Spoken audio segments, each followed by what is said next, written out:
So my name is Guillaume, and today I'm going to talk about app analytics, especially on iOS. Most of what I'm going to say and show would actually apply on different platforms. It's just I picked, the platform that I use the most myself.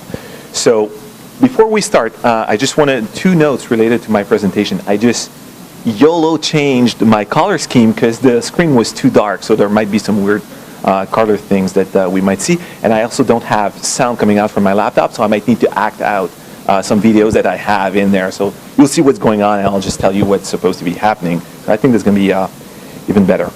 So I work at Rapid7 in strategic services. It's my second time speaking at Source, and I live north of the wall, as my accent might have tipped you off. So first of all, what are app analytics? They're services provided to developers that help them gain insight into how their apps are being used. And that can be used for many different purposes. So if you're a UI designer, maybe you want to know, are there options that people don't use because they don't see where they are? Where are people clicking? If you're doing troubleshooting, you might want to be able to replay sessions and see what's actually going on. Or you might want to take a crash dump from an application and investigate that. So there's multiple, completely valid reasons why developers are using app analytics. So think of them as basically just Google Analytics, but in your apps. And so obligatory SEO for talks, I just wrote Internet of Things in there, and cats. So app analytics became like a popular topic right before the iPad was released. So I don't know if you remember before the iPad. It wasn't that long ago. It does feel like super long ago, but there were a lot of rumors about Apple releasing a tablet. Everyone was wondering, is that going to run OS 10? Is that going to run iOS? And then people were pretty sure it was going to run iOS 4. And out of nowhere, there's these guys working at FLURRY, which is a company that's now owned by Yahoo. They said, oh, we've seen devices connecting from Cupertino with a resolution of like 1024 by 768. Doesn't look like a phone, and it's running iOS 3.2, so therefore we say that the rumors saying that the tablet, no one knew it was going to be called iPad yet, no one was even making fun of the name yet, is not going to run iOS 4, it's going to run 3.2, and that turned out to be true. And then Steve Jobs basically just said, that's an actual quote, he said, this is pissing us off, this is violating privacy policies from the App Store. Developers are taking that code from these companies, putting it into all of their apps, and then we're testing, and that happens. So the App Store won't allow that anymore unless you're using analytics specifically for advertising. And that was interesting because how are you going to enforce that, right? The App Store is pretty restrictive on a lot of things, but there are some rules that never ever seem to get enforced. So for example, who's received a push notification that was more like an ad for something? Like, hey, you want to play this game or just buy more of this? You're not supposed to do that. Is an Apple engineer or like the App Store guy going to install your game and wait for 48 days to see if he ever gets a notification about that? No, so that's the type of stuff that doesn't really get enforced. So where does your data go? And that's the part where to the cloud, like Microsoft. It goes to the cloud, like Microsoft. So that's from the league. Is there any fantasy football fan around here? So all my quotes are from the league. So your data goes to the cloud. So who gets your data? What data is sent? And what do they do with it? These were, questions I had. And mostly were paid apps better than the free apps when it came to the amount of data that was sent and the type of data that was sent. So what I did is I picked a few apps. I took the top 5 free and the top 5 paid games. I took the top 5 free utilities from the App Store. Then I took the top 5 paid non-games. When I say non-games, I mean top everything that is not a game. So not a specific category, just like actually excluding games. And the reason I did not even bother with the free ones in that category is because they're all social networks, which have like their own way of getting your data, obviously. And then I just took my selection of apps that I already had on my phone and that I was already using, so I could compare that to what is actually popular. So this isn't really science. First of all, I skipped over apps made by Apple, Google, Microsoft. These guys have their own ways of, they're big companies, they do their own analytics. So it's different than those using third parties. The apps I manually selected, I did pick them before I started, poking at them and seeing what was being transferred, but I have no way of proving that, so it could be just saying anything. I excluded some apps that were too expensive. I didn't manage to expense a copy of Minecraft for iOS through that, though. And I used the top list from January 30th, the Canadian App Store list. But there's a lot of stuff in there that you'll see is actually, there's some overlay. So these were the top 5 free games. I'm sure like a lot of you have played at least one game in there or seen it. Trivia Crack, really popular. Crossy Road as well.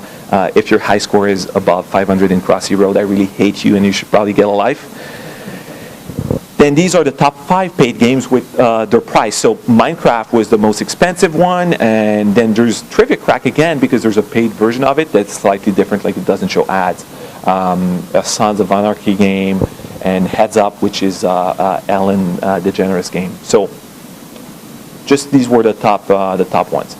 Then in the top 5 paid non-games, the first thing that I noticed that was interesting is there's a lot of stuff that didn't make sense at all in there. It just was weird. So one of them that's paid, that's not free. So the first app, and that's the name of the app, is Marco Polo, Find Your Phone by shouting Marco. I guess that's for when Find My iPhone is actually too convenient. So I'm like, what is this app? Like, what does it actually do? So you give it access to your microphone at all times.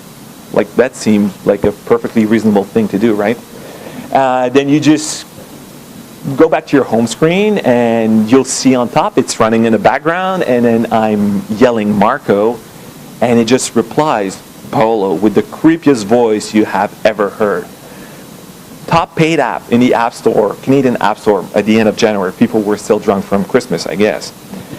Second app, and that's again the name of the app, Stick Texting, the emoji emoticons killer emoticon emojis. It just screams quality. Paid app. Then I had Afterlight, photo manipulation app, JTube Music for YouTube background, and blah blah blah. Like, the name of the app is like that long. It didn't even fit. And Facetune, which is basically just an image manipulation photo to make you look better in like a selfie or something like that. So first, I was thinking like the App Store search might suck and might be getting gamed because every name of every app is like a kilometer long. That would be pretty depressing if I was an iOS developer interested in making actual useful software. And no offense to Afterlight, because that was one in there that actually seemed to be pretty good. So you see them right here. Just notice the icon for Stick Texting, the emoji emoticons, killer emoticon emojis. Screams quality again. It has nothing to do with emoji. It's just animated GIFs. I don't know why. So 3 out of 5 really sounded like low quality apps. So I wonder, will they use analytics more than the other ones? What's going to happen? And then these are the ones that I picked. Deliveries, it's just an app to track, all the stuff you buy on Amazon and from Apple and whatever. Podcast client, RSS client, Twitter client, and Slack, which is, the app is free, but it can go with a paid service. So again, I'm sure some of you in here that are iOS people use at least one of these. So the first thing that I did was, let's just look at my network. What does it look like when I run one of these apps? So the first one I tried, most popular game, was Trivia Crack.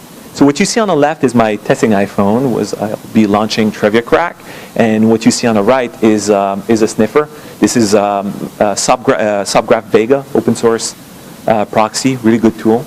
So I'm just running the app, and it's not even done. And I know you can't see the text, but everything that you see right here that's black is a domain that's being contacted.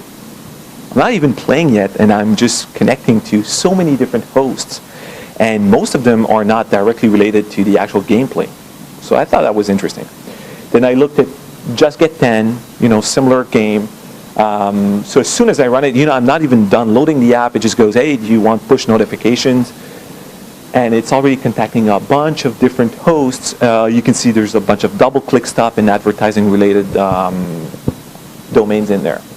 Then obviously some Apple and iCloud related stuff. I'm like, well, that's a lot of domains. Then what about Crossy Road? Again, and we're not going to do this for the 25 apps, don't worry about that. So Crossy Road, again, pretty similar. You're just launching it.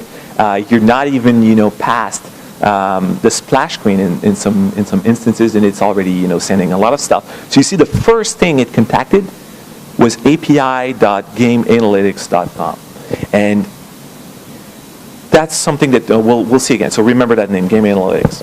So then I wanted to compare that with the paid games.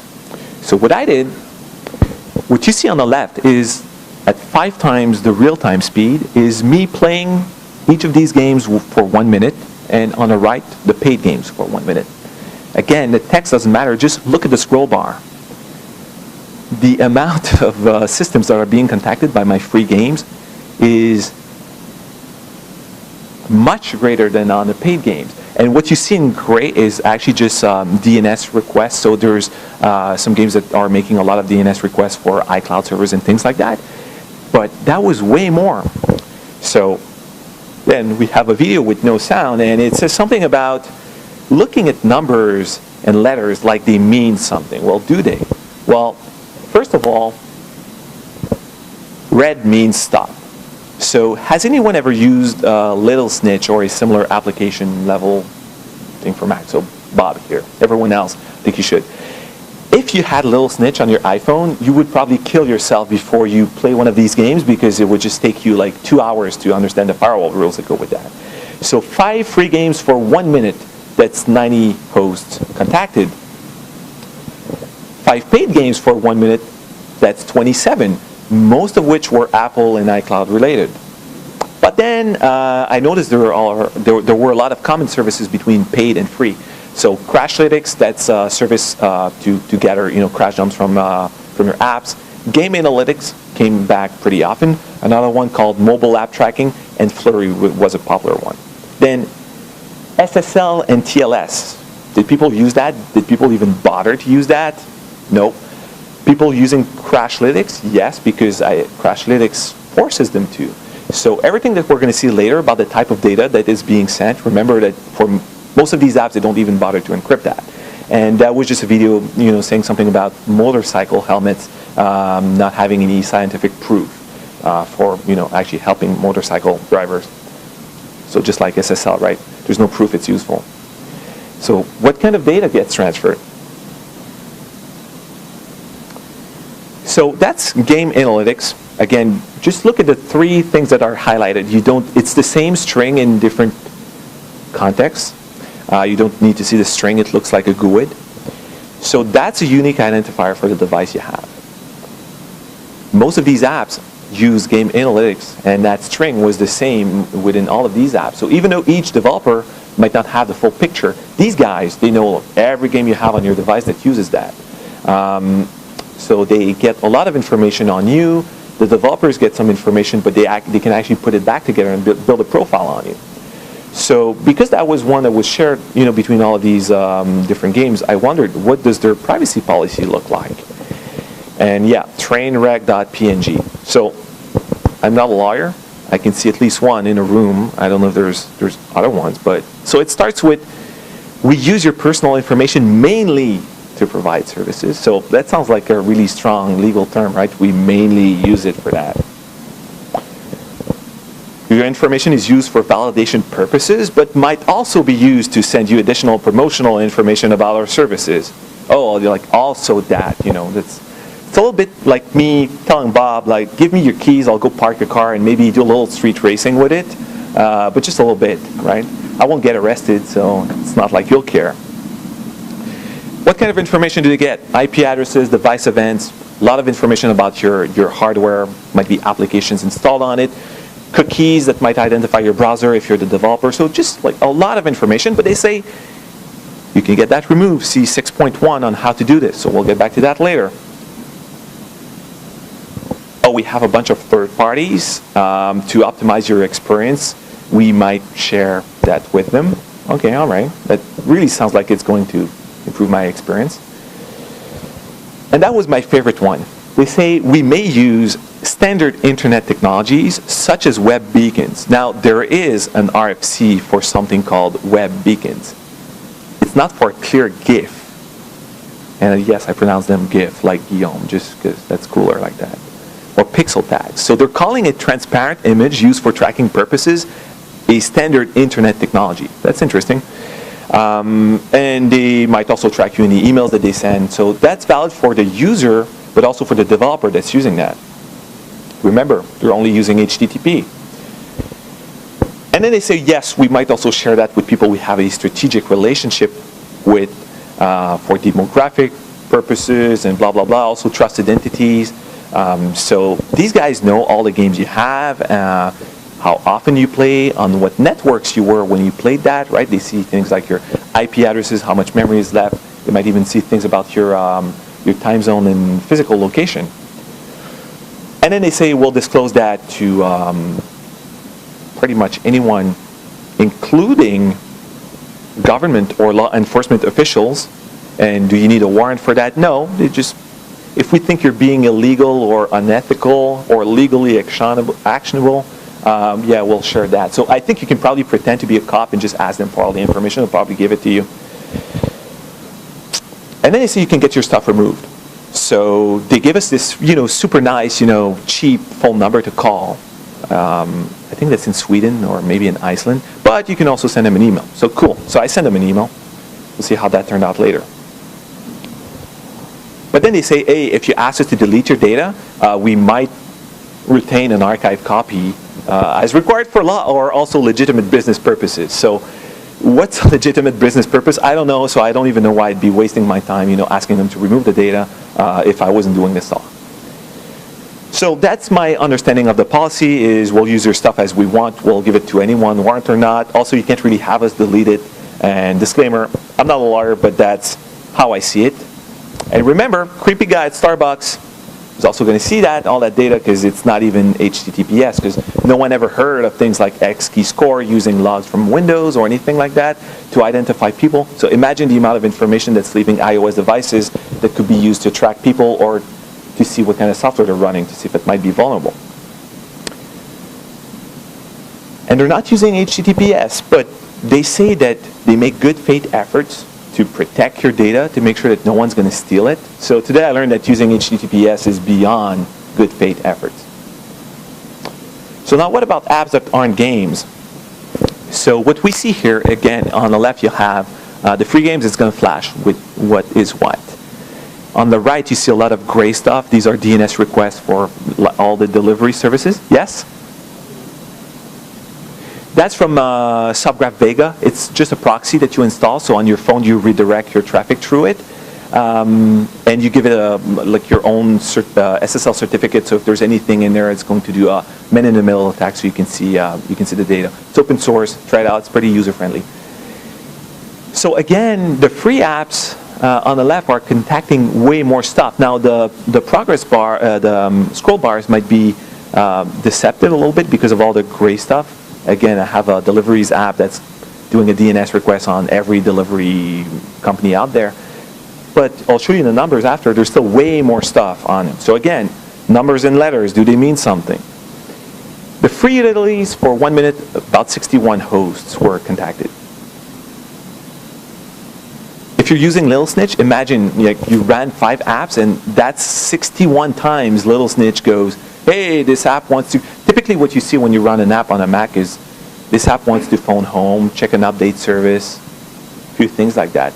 This is like your app wants to talk to DoubleClick, Game Analytics, Crashlytics, Flurry. A lot of them are using multiple ones, especially those that have in-app purchases and freemium models. They're all about monetization of ads, so they use multiple different services to get there.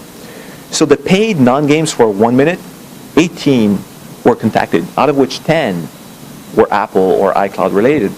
And the apps that I used only contacted 12, out of which 6 were Apple. So there's really a big difference between the popular free apps, the paid apps, and the apps that you might pick if you just know what apps are good on iOS.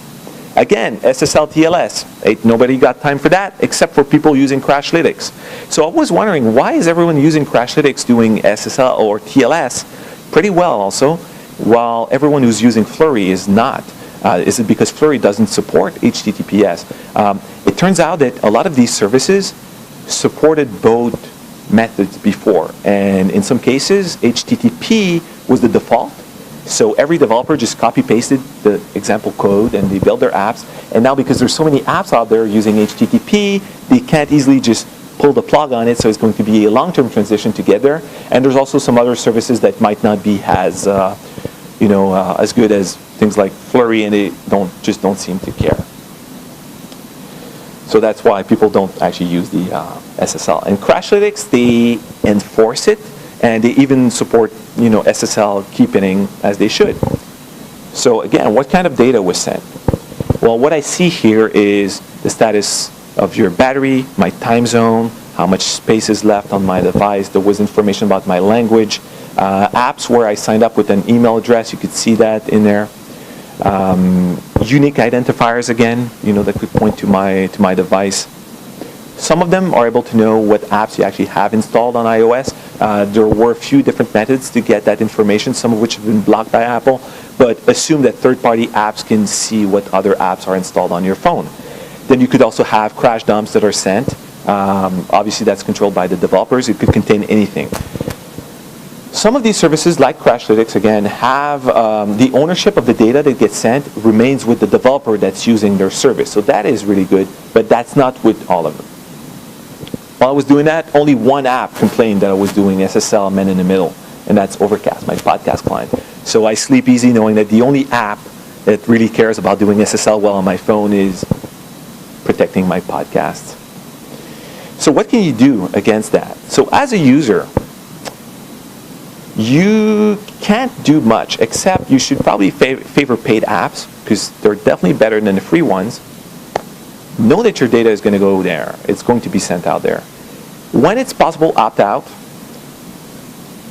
Apps made by independent developers were better than apps made by bigger companies or startups that are really focused on like eyeballs and amount of users versus the quality of applications and actually just making money out of something that they sell. And you can also ask for deletion. Deletion, how did that work? I sent Game Analytics an email and I said, I'd like to get my stuff deleted. I don't know how they'll know who I am and what to delete. So I gave them 2 email addresses, one of which is not in the from of the email I'm sending it. And they said, we received your request, but we don't have any account registered to any of those emails, ?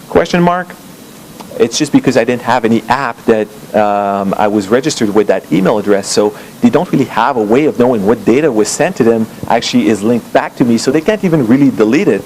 And the kicker was, about 2 weeks later, the guy who replied tried to add me on LinkedIn. So I'm like, okay. And again, I asked him to delete information about 2 email addresses. He doesn't have any idea if I really own the second one. And maybe I could have asked him for a copy of the data that's in there, and he would have sent it to me if there had been anything. But because my email address wasn't in there, I couldn't really see. So it doesn't really work. Plus, as a user, how do you know where you can ask for your data to be deleted? Like, who here actually looked at the traffic that was leaving their phones? And we're at a security conference, so you can imagine like the public in general. You can ask. But developers sell these apps for like $2. They're not going to spend 2 hours replying to like annoying security guy asking questions about what they do with this stuff. So I asked Overcast, my podcast client, which is the best one around SSL, and they didn't even seem to be using any of that stuff. They never replied, but I don't blame them because I paid like $2 for the app. I can't expect them to spend 2 hours of support for me. And you might think that using a VPN or something like that could help as a user, something like Freedom that blocks some of the tracking networks and things like that. It does a little bit, but most of these frameworks, they'll cache the data. And as soon as you end up on cellular network where the blocks are gone, it's just going to send everything. So let's say you're blocking it on your firewall at home, you're just blocking all these hosts. As soon as you get on the cellular network, it's all going to be sent out anyways. And on iOS, VPNs, you can make them automatically connect, but there's almost always going to be a period of time where you're not on VPN, and as soon as that happens, all that data is going to leave your device. So it was kind of pointless to even try. So as a security person, when your enterprise is buying apps for your enterprise, consider that and look at what kind of traffic these apps generate. If there's stuff that you're buying, you should ask your vendors to not be doing a lot of that. You should ask them what kind of data they're sending and why, and you should see it for yourself, right? Because there might be information about your company that you don't want out there.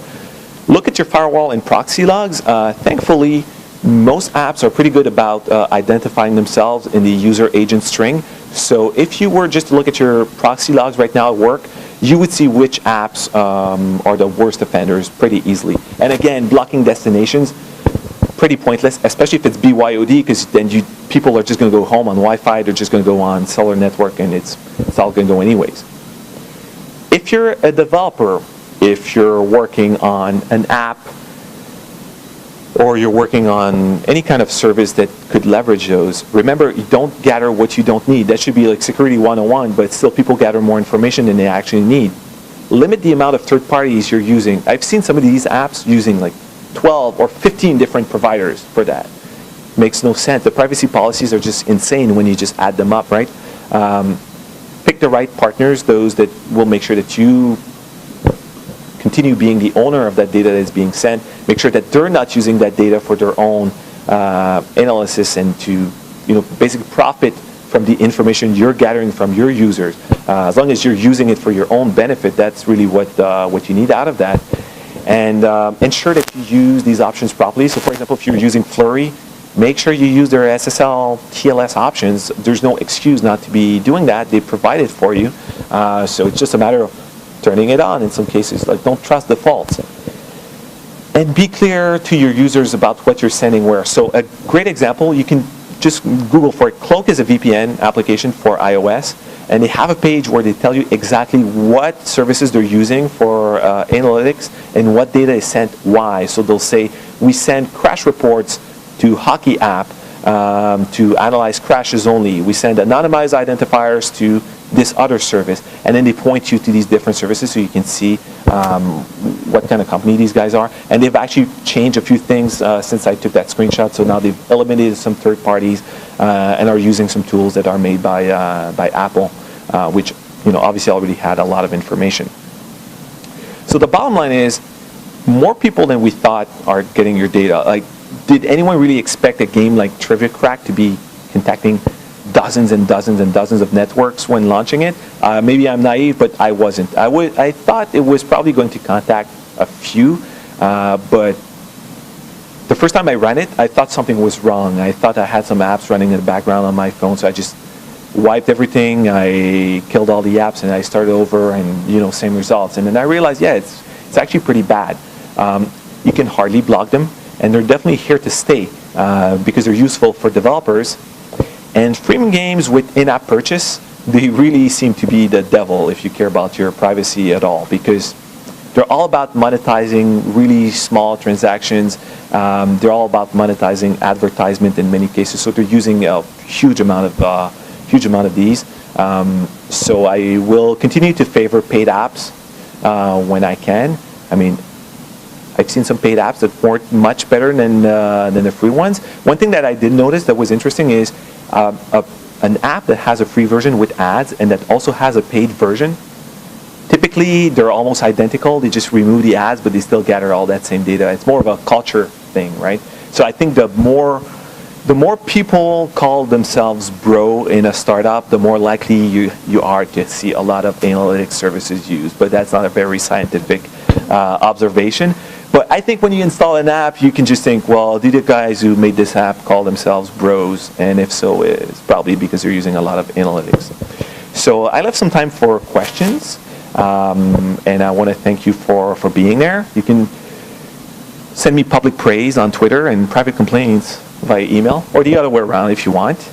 And make sure you enjoy Source Boston, and that's what I meant about colors being messed up. So any questions about what can we do? Are we doomed? Is the world going to end? So the proxy that I use is called Vega, V-E-G-A, by Subgraph.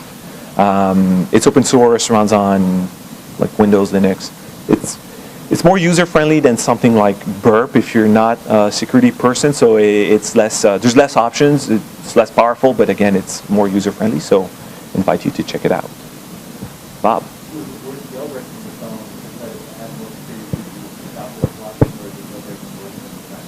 Yeah, I would say that if you jailbreak, you're defeating so many, iOS by itself is actually a pretty secure platform, and by jailbreaking you are going to destroy a lot of that. So we need to see the difference between privacy and security.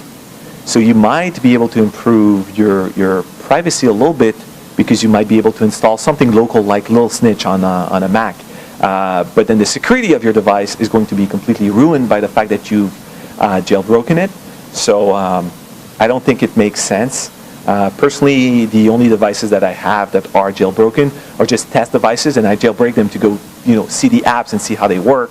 I haven't had a jailbroken phone as my day-to-day phone since like iOS, 3.0. Back when you couldn't do anything if you didn't jailbreak, but that's not how it works anymore. So I don't see any point in jailbreaking. And even then, I'm not sure you'd be able to block, all that much stuff, or it would be really complicated. It goes back to, do you want to create 61 rules for every app that you create, right? So even running something like Little Snitch on a Mac can get a little annoying sometimes. Even as security people, you run a new thing and it's like, oh, do you want to allow this and that and this and that? I couldn't imagine doing it on my phone. Every day I'm completely amazed at the amount of software that gets updated without using HTTPS on Mac. It's like, ooh, let's just download binaries and clear text. Ain't nothing wrong with that, right? So if I had to do that on my phone, I probably would just go nuts. Yes? So do I have anything to add about Android specifically? Well, I didn't look at Android apps, but I don't see why it would be much different. In fact, there's probably more apps on Android that rely on advertising to make money. I know the Android store is a little bit more, there's some testing that's done on performance of apps and things like that. So maybe you wouldn't see apps that take as long to launch because they're contacting 98 different things, but I'm sure they would contact them eventually anyways. So I don't see why it would be much different on Android. Maybe it's a little worse, but that's just my gut feeling. Yes?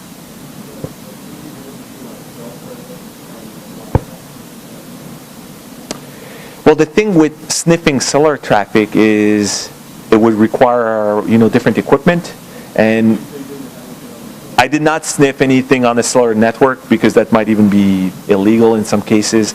So, but I would think that everything seemed to be sent over Wi-Fi. It would be really interesting if some stuff was only sent over cellular, and I did think about that when I was doing that. I was like, what if one app just waits until you're on cellular to send some crazy stuff they really don't want you to know about? Because let's face it, sniffing cellular is doable, but it requires a lot more motivation and hardware and maybe violating laws and then not telling anyone about it. So I don't have any proof that anyone is doing that, but honestly, I don't even think they have to bother because they just do it over Wi-Fi and no one cares. So.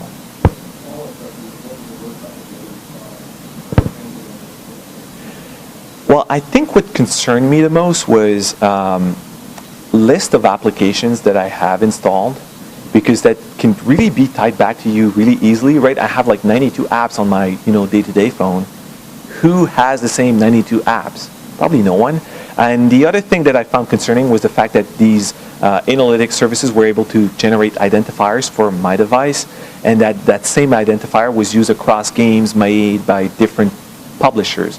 It's one thing for me to, let's say I have 4 apps made by Microsoft. I would expect Microsoft to find a way to know that, I'm the same person on the same device.